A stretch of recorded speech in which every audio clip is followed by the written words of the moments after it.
네, 우리 불러주셔서 감사합니다. 그리고 또 존경하는 또 신국원 교수님 또 발표도 잘 들었습니다. 오늘 저는 그 포괄적 차별금지법의 반성경성과 자유침해성에 대해서 주제로 좀 말씀드리는데요. 여기 있는 내용들은 거의 그 성경을 인용하지 않은 부분이 아주 적습니다. 그래서 일반 국회와 그다음에 서울대학교 또 학생인권조례에 반대하고 또 법률가들 단체에 좀 차별금지법 반대 그 학술대회에서 저희가 일반 국민들과 또 법률가들을 좀 설득시키기 위한 논거로 이렇게 작성된 것입니다. 근데 몇 가지 좀 신학회에서는 제가 또 성경적인 근거를 좀 넣어야 될 것 같아서 몇 가지 좀 넣었지만 그 부분 보시면 아마 이 부분에서는 성경을 가지고 교회 안에서 말씀하면 되겠다 이렇게 생각하시면 될 것 같습니다.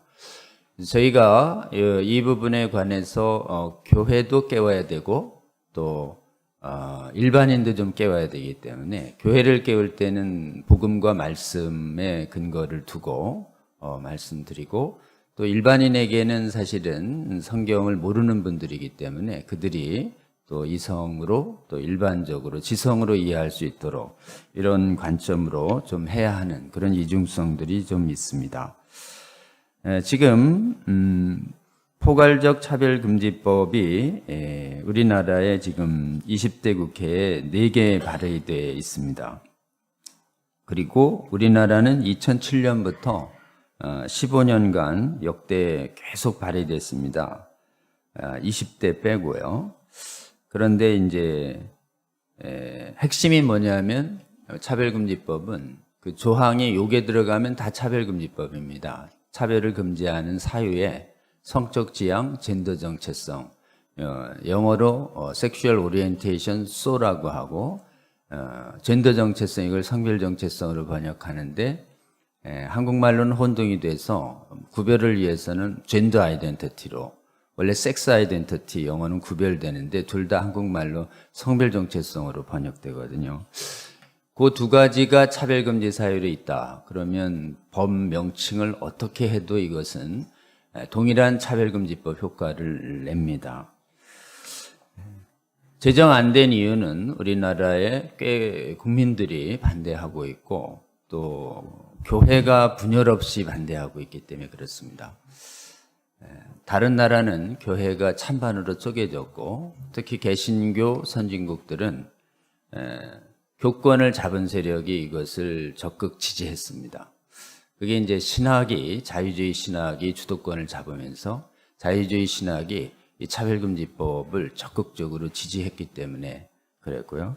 우리나라는 1953년도에 자유주의적인 기독교 장로회가 분립돼 나가면서 개신교의 거의 90%가 복음주의 진영이기 때문에 아주 세계에서 신학적으로 독특한 섬 같은 나라가 되어버렸습니다. 그래서 차별금지법 반대 이거에 교단의 거국적 연합이 일어나고 있는 것이죠. 그런데다가 이제 뭐 반대에 거의 그 호남, 전라도, 광주부터 제일 반대를 하고 있어요. 이 차별금지법을. 그러니까 집권당으로서도 지금 민주당으로서도 쉽지가 않은 거죠. 호남이 반대한다는 게 깜짝 놀랍니다. 다른 경상도에 계신 분들은. 그 정도로 지금 가장 강력한 반대가 지금 진보적 기독교에서 나오고 있다. 이게 지금 우리 복음주의 실천 신학회인데요. 복음주의 신학이 한국의 신학을 주도하기 때문에 나타나는 현상이고 자유주의 신학이 주도해버리면 폐역적이고 사탄적인 퀴어 신학까지도 신학의 한 분파로 인정하게 되는 그래서 동성애자 목사와 동성결혼 주례하고 동성애는 더 이상 죄가 아니다는 거짓 메시지가 강단에서 선포되기 시작하기 때문에 교회가 방어의 힘을 급속도로 잃게 되는 것이죠. 대한민국이 이것을 막아서고 있는 세계에서 선진국 중에 유일한 나라가 되고 있는 그 힘의 원천을 쫓아가 보면 복음주의를 지켜낸 우리 신학자분들과 또 그 부분을 따라준 목회자님들에게 이게 근원적인 힘이 있다. 이렇게 좀 인식해 주시면 좋겠고요. 여론은 정확하게 모르고 알려주면 찬성이 많고, 이거 동성애 반대하면은 반대한다는 가치관 표현만으로 법적 책임을 지는 건데 지지하십니까? 이렇게 얘기하면 다 반대가 많아요. 그러니까 정확히 겉모습만 보면 지지, 정확하게 자유침해성을 알려주면 반대, 이렇게 여론조사들이 상반적으로 나오고 있습니다. 그래서 차별금지법에 대한 가장 효과적인 대책은 정확하게 그 정체를 알려주는 겁니다. 그러면 이제 교회 바깥에는 어떤 정체를 알려주냐? 이게 우리의 자유를 뺏는 법이다.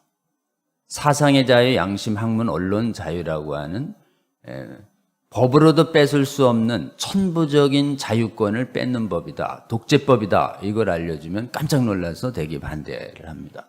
진중권 교수랑 4, 5년 전에 KBS 토론할 때도 반대금지법이에요. 그랬더니 진중권 교수가 독재론자였어요. 반대하면 안 된다는 거예요. 왜 안 돼요? 정신적 고통 받는데요. 아니, 가치관 갈등으로 정신적 고통은 그렇다고 지금 지금 찬반의 자유가 있고 선택의 자유가 있는데, 지지 찬양 아까 얘기했죠? 수용만 강요하는 게 아니라 사랑을 요구하고 있다고요. 근데 그게요, 다원주의가 그냥 요구가 권면이 아니에요. 이 차별금지법은 법으로 강요하는 거예요. 지지와 찬양을. 동성애에 대해서, 성전환에 대해서 부정관념을 표시하잖아요. 반대하잖아요. 정신적 고통을 이유로 무거운 책임을 지우는 거예요. 그러니까 반대 의견을 말살시켜버립니다. 종교다원주의라고 하는 문화적 흐름의 법제적 구현이 차별금지법이에요. 동성애와 성전환과 종교에 대한 다양한 의견을 존중하라.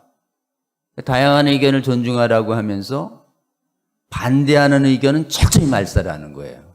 아니, 반대하는 것도 다양한 의견 아니에요?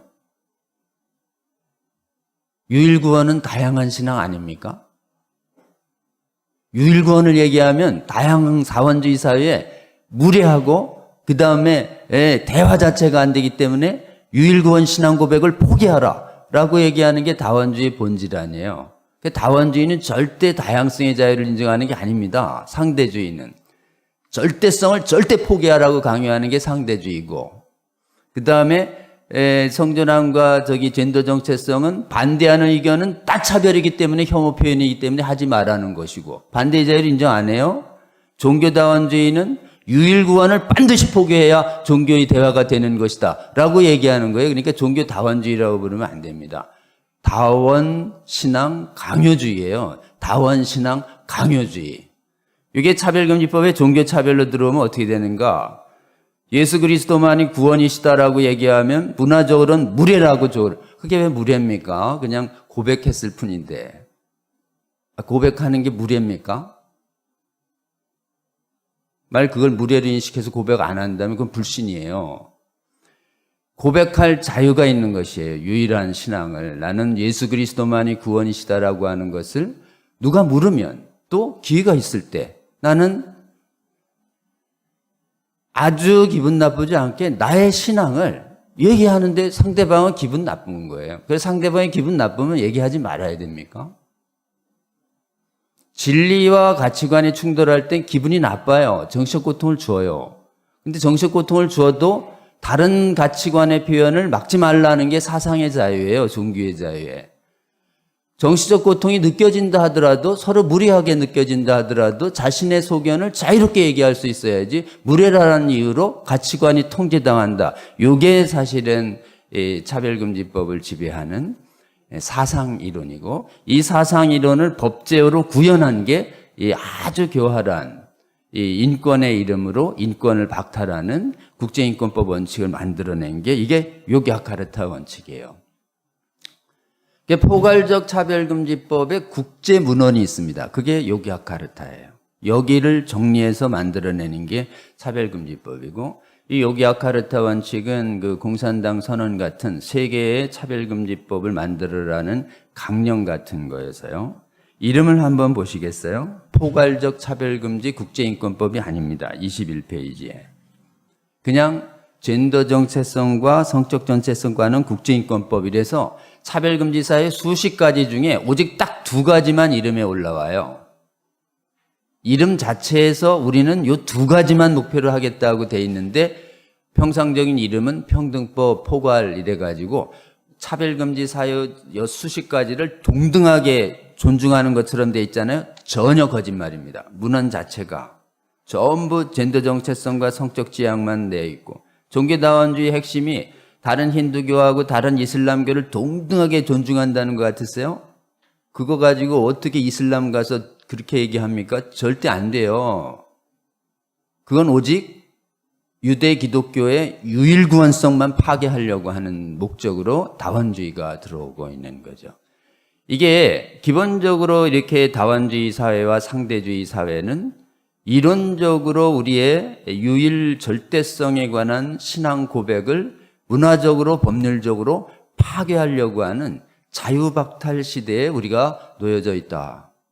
이렇게 얘기해서 세상 바깥이 미혹되고 있는데 세상에 대해서는 지성적으로도 논거를 대는 정말 근거 없이 계속 이렇게 반지성적으로 하는 게 아니라 지성을 논거지우는 노력을 계속하면서도 우리의 유일한 구원에 대한 확신을 용기 내서 독단이고 무례고 욕하고 간에 우리의 신앙의 고백을 우리가 말할 자유를 당당하게 말하는 용기를 잃지 않는 그런 부분들이 교회가 회복돼야 될 부분이다. 저는 그렇게 생각을 합니다. 그 다음에 이제 문헌이 2006년에 만들어졌어요. 이게 요기야카르타 원칙이라고 해가지고 보편적이라고 국제인권법으로 속이고 있는데 원래 이게 유엔 원칙이 되려면 유엔 총회의 승인을 얻어야 됩니다. 유엔 총회 승인이 절대 못 얻었어요. 근데 유엔 안에 인권위원회나 사회권규약위원회는 우리 정부 안에 국가인권위원회 같은 전문위원회 조직이 있어요. 거긴 장악했어요. 근데 그걸 가지고 총회에 올렸는데 다 기각됐습니다. 국제인권법 원칙은 절대 아니에요. 구속력이 없습니다. 그 다음에 이게 내용들을 보면은 23페이지, 24페이지, 25페이지 보면 세계인권선언을 이렇게 베껴다가요. 거기에 없는 걸 막 붙여요. 원래 세계인권선언은 복음적입니다. 근데 세계인권선언 문장을 그대로 반복하는 듯 하다가 집중력이 떨어지는 중후반부에 없는 걸 덕지덕지 붙여요. 이단의 특병을 아주 마귀가 하나님 말씀 쭉 가져오다가 똑같은 것 같다 이럴 때 뒤에 막 없는 걸 막 붙이고 있는 걸 막 빼죠. 그 뒤에 가서 이게 똑같아요. 이게 세계인권선언이 30조인데 이건 딱 29조로 되어 있습니다. 그래서 이제 이게 문제되는 걸 알려면 세계인권선언을 봐야 돼요. 세계인권선언 옆에 놓고 요기야카르타 원칙 딱 본 다음에 뭐가 빠졌고 뭐가 붙었나 이래 보면 이게 얼마나 지능적으로 악인데 선에 붙어가지고 선을 변질시키고 있는가. 거짓인데 진리에 붙어서 진리를 변질시키고 있는 거죠. 퀴어 신학이 절대 신학이 아닌데 신학에 붙어가지고 복음 신학을 변질시키고 있는 거고 실제로는 자유주의 신학이 전혀 다른 종교임에도 불구하고 신학의 이름으로 붙어가지고 복음을 파괴하고 있는 거랑 거의 똑같습니다. 혼합주의적인 방법으로 계속 변질을 요구하고 있는 겁니다. 그래서 뺀 게 있습니다. 24페이지에. 29조를 뺐어요. 29조는 인권이 법과 윤리에 제한을 받는다는 부분을 뺐어요. 인권이 법과 윤리에 제한을 받습니다. 그러니까 동성애와 성적 지향이나 이런 것들도 표현 과정에서 법을 어기거나 윤리에 어긋나면 제한받는데 이걸 싹 빼버린 거예요.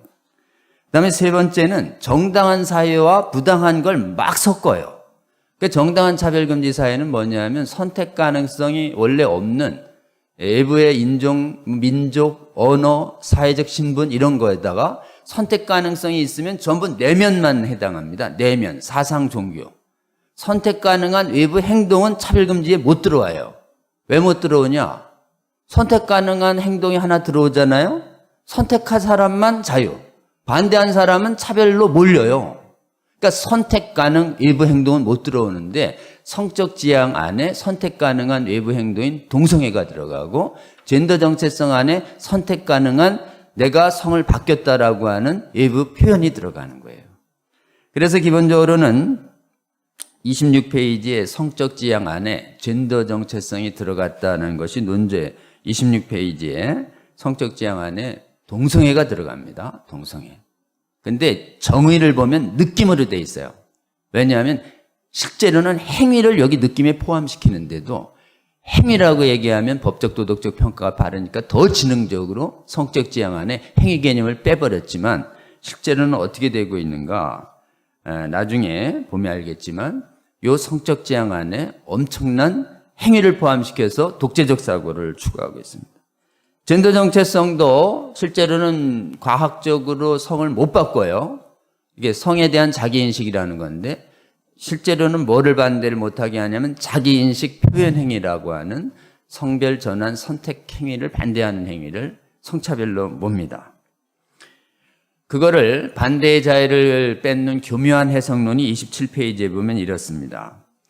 전통적으로 기독교는 죄인과 죄를 구별해서 죄인 사랑, 죄 미움 이렇게 되어 있는데 이 교묘한 성적 지향, 젠더 정체성 차별 이론은 동성애 비난이잖아요. 죄 비난. 동성애자 비난한 거로 몰아요.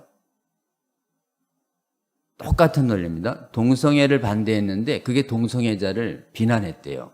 그거 아니거든요. 동성애자 비난은 얘 동성애자예요. 여러분 이 사람 잘못됐. 이런 게 동성애자 비난이고 여러분 여기 중간에 동성애자가 있든 없든 간에 동성애는 잘못된 겁니다. 이렇게 얘기하는 건 동성애자 비난이 아니에요. 이건 행위 비난이어서 가치관 표현이라고요. 절대 전통법은 이걸 섞지 않습니다. 근데 여기에 포괄적 차별금지법 법이론은 행위와 행위자가 분리 안 된다는 교묘한 논리. 분리되죠? 왜 분리가 안 됩니까? 분리가 안 된다고 강변을 해요. 왼쪽 오른쪽이라고 그러면서 인격의 본질이라고. 뭐가 본질이에요? 선택 안 할 행동이 있는데 분리될 수 있거든요. 그걸 절대적으로 이렇게 결합시켜가지고 행위 반대는 행위자 비난이에요. 막 뭡니까? 그럴 때 기독교의 대원칙인 행위 비난과 행위자 비난은 하나는 분별이고 행위 비난. 행위자 비난은 정죄고 정죄와 분별은 구별된다라고 하는 이 원칙은 그냥 신념의 대결이에요. 논증할 수가 없습니다. 저 사람들은 무조건 똑같다고 얘기하고 우리는 무조건 다르다고 얘기해야 하는 무리하다고 얘기해도 얘기해야 하는 이런 부분들이 신념이 충돌하고 있는 것입니다. 이거가 어디에 나타났냐면 28페이지에 독재성을 증명하는 문헌들이 법에는 안 나타납니다. 법은 아주 그럴싸하게 양호수로 되어 있어요. 그러나 실제 그 독재성과 이빨과 이 발톱은 어디에 드러났냐면 28페이지에 주 7에 있습니다. 이 보고서에 보면 차별을 이렇게 예시해요. 이걸 보여주면 국회의원들이 깜짝깜짝 놀랍니다. 동성애자 비난이 아니고요. 동성애가 비정상이라고 말하고 처벌한다는데요. 그럼 깜짝 놀래요. 보고서에 그리 돼 있다고요. 보고서에 숨겨져 있다고. 그래서 여러분 독재성 어디에 있냐? 보고서에 있다. 국가인권의 보고서 2개 있습니다. 2006년 보고서, 2013년 보고서. 논문에 있어요. 논문에. 대법원장이 국제인권법 회장 시절에 만든 발제 논문에 있어요.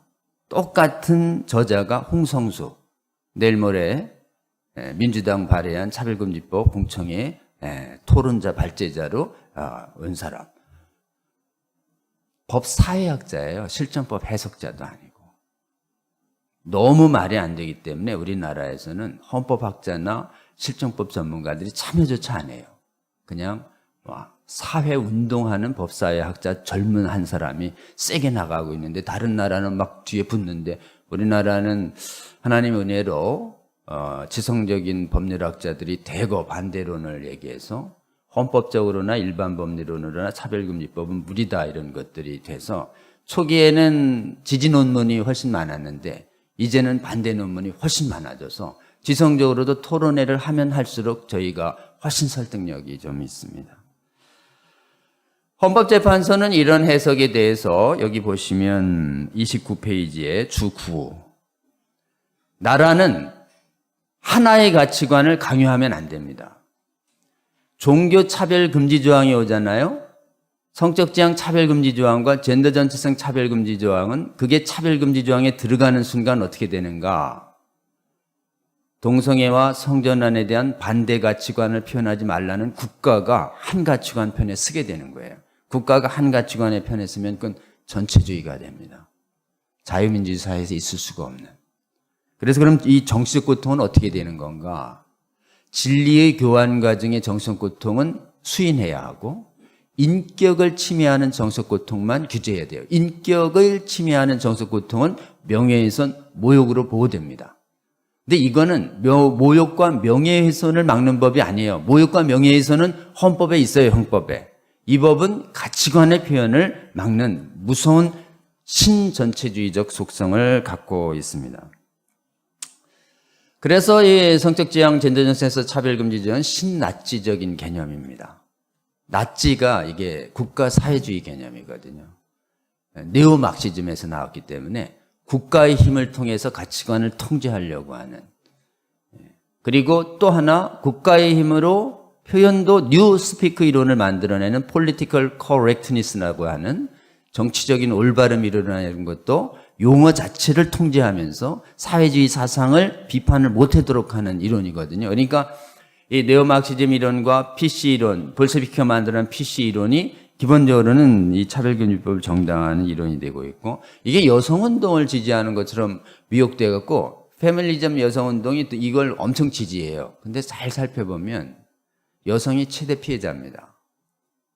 육체적인 성기를, 남성 성기를 유지한 사람이 여성이라고 정해서 여성 전용 공간에 마구 들어가도록 하고, 여성 전용 스포츠나 이런 데 마구 들어가서 여성 안전권과 공정권을 파괴하는 논리로 쓰고 있는데도 여성계가 뭐에 미혹당했는지 이 젠더 이론을 환영하고 있는 거예요. 이게 이 젠더 이데올로기, 이 요기야카르타 원칙에 밑도 끝도 없이 여성운동을 우린 지지한다, 이렇게 돼 있어요. 그 다음에 이게 또 뭐냐 하면은, 원래 제재를 가하려면 요건과 제재를 면밀하게, 명확하게 해석의 자율성이 없도록, 이걸 구성요건 명확성의 원칙이라고 해요. 모든 제재는 명확하게. 근데 얘들은 차별금지법은 모든 요건과 제재를 모호하게, 수상적으로, 사유도 26가지 때려잡고. 이거 왜 그러지 아십니까? 해석을 할 때 지 맘대로 하려고 그러는 거예요. 해석의 자의성. 그러니까 법에 있어서의 요건과 제재를 엄격하게 나눠주지 않으면 실제로는 법은 껍데기고 해석 적용하는 사람이 오남용을 하게 돼요. 해석을 적용하는 오남용에 완전히 판을 깔아준 게 이 포괄적 차별금지법이기 때문에 실제로는 우리가 주장하는 건 개별로 만들어라, 개별로. 장애인 차별금지법처럼 이런 취지고요. 3, 4페이지 보면 이게 사회의 모든 영역을 다 적용하라, 이렇게 되어 있습니다. 35페이지에 보면 요기야카르타 원칙이 인터넷에 보면 그냥 금방 다운로드 하실 수 있으세요. 그거와 우리나라 차별금지 이렇게 비교해 보면 차별금지, 포괄적 차별금지법을 논리체계적으로 그냥 정리해 놓은 게 평등법이구나, 이런 걸 금방 아실 수 있으십니다.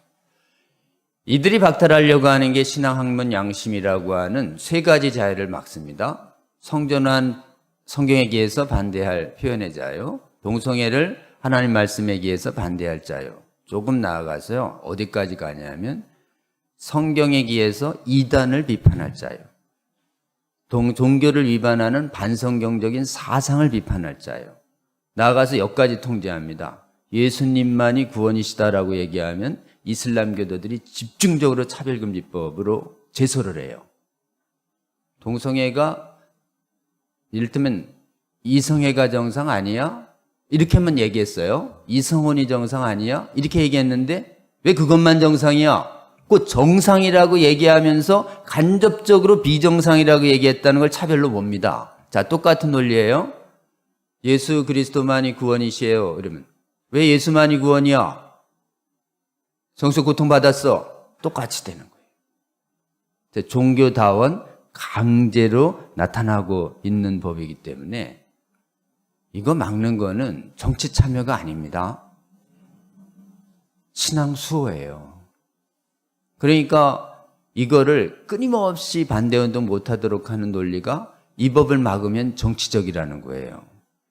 아니 우리 신앙 막으려고 하고 법으로 뺏으려고 하는 걸 우리가 보장하고 막겠다는 게 이게 정치가 아니죠. 특정 정당. 그래서 이 차별금지법 막는 거는 계속 저희가 반대운동 열심히 하는 중에 우파도 있고 있는데 실제로는 여기 와서는 특정 정치인과 정당의 찬반을 얘기하지 마세요. 여기는 특정 정당의 찬반을 떠나서 초당적으로 초지역적으로 연합해야 됩니다. 복음위에서. 그래서 차별금지법을 막는 지도부는 철저하게 초당파적입니다. 그래서 호남의 교회들이 동참하는 거예요. 이걸 초당적으로 연합하기 때문에 이게 막아지고 있는 거예요. 만일 이게 우파적이고 진보적인 데에서 분리돼 나가면 서양의 못 막은 것처럼 똑같이 못 막게 됩니다. 37페이지요. 교회가 할 일이 뭐냐 이건데요. 이게요, 이제 반성경성 그리고 자유박탈성 전체주의 이걸 정확하게 알려주시는 일을 좀 해야 되고요. 실제로는 요거 다른 나라 왜 실패했는가 보면 신학에서요. 이제 일반 외부의 학문들이 다 이렇게 점령당했어요. 예를 들면은 유물론, 진화론, 윤리학, 상대적 윤리학, 의학의 프로이드, 정신분석, 호르몬, 내성기 수술, 생물학의 유전자 이론 37페이지에 있습니다. 사학의 사회과학의 성혁명 신사주의, 여성학의 페미니즘 이론, 언어학의 해체주의, 그다음 정치학의 PC 이론, 교육학의 포괄적 교육 이론, 법학의 이런 식으로 사회를 덮었어요. 그러니까 이 전쟁은 이 영역을 종사하는 성도들을 깨워서 이 영역을 막아서는 전사를 만들어내야 됩니다. 그래서 목사님들과 신학자님들께서 평신도들이 이 부분에서 동성애 정당화 이론과 맞서서 복음적인 이론과 전문 활동으로 싸우라고, 복음적인 진리를 말하고 복음적인 삶을 그곳에서 살아내서 거기서 거룩과 함께 싸우라고 얘기해 줘야 합니다. 근데 더 중요한 건 뭐냐면은 교회 안에 헤드쿼터가 동성애 정당화론자들이 싹 장악했어요. 성공회, 루터교, 감리교, 그 다음에 한국 영향을 준 미국 PC USA까지. 동성애자 합법화 헌법까지 통과시켰잖아요. 그러자 정신 차리고 이제 일어나는데 실제로 이론의 뿌리를 보면 이런 외부의 학문 이론을 복음하고 분명히 반대되는 거짓임에도 불구하고 학문의 자유라는 이름으로 용납하고 거짓 복음과 싸우지 않은 내부의 자유주의 신학적인 분위기가 이게 교회를 거룩을 잃게 하고 분별력을 잃게 하고 문을 열어준 부분이 좀 있습니다. 교단 신학 안에서는 교단의 같은 가치관을 수호하는 것과 완전히 폐역적인 신학들에 대해서 이단으로 정죄해서 학문의 자유라는 이름으로 교단 신학엔 못 들어오게 해야 되죠. 일반 신학교는 몰라도. 그래서 실제로는 지금 신학계에서의 이 싸움이 시작돼야 된다고 저는 굳게 믿습니다. 신학계 안에서 한국의 교단이 유일하게 퀴어 신학을 이단으로 정죄하기 시작했습니다. 퀴어 신학이 이단이다 라고 말해 주셔야 합니다. 그리고요, 이 부분을 왜 이러냐면 이게 전부 인본주의적이고 유물론적이고 현세주의적이거든요. 그렇기 때문에 실제로는 그 영향을 받아가지고 이거 회복시키는 방법은 이 사람들에게 보이는 게 전부가 아니에요. 보이지 않는 선상의 세계가 있어요. 그러면 하늘나라가 있고요. 하나님 예수 그리스도 안 믿으면 지옥이 있습니다. 지옥. 엄중한 영원한 지옥의 실제를 알려주면 동성애가 딱 끊어집니다. 지옥 설교가 부활해야 합니다. 비과학적으로 무례하게 들려도 우리의 신앙의 고백이기 때문에 부활을 얘기해야 합니다. 부활을 집중 공격했어요. 부활이 없다고.